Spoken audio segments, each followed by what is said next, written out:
Katanya jangan posting kalau lagi ibadah, lagi sedekah, lagi umroh, nanti jatuhnya jadi riya.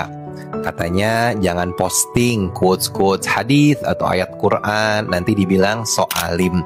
Tapi kata Allah, wa amma bi ni'mati rabbika fahaddits. Atas semua nikmat Allah yang diberikan padamu, siarkanlah, nyatakanlah, posting, share sebanyak-banyaknya. Gak apa-apa. Dunia sosial media kita hari ini dipenuhi dengan berbagai berita tentang keburukan, kejahatan, LGBT, dan hal-hal yang tidak baik lainnya. Maka timpalah itu dengan berbagai berita, postingan tentang kebaikan. Tapi nanti jadi riya. Semua tergantung niatnya. Kalaupun postingan itu ada sedikit niat yang belum lurus, pelan-pelan dibenerin.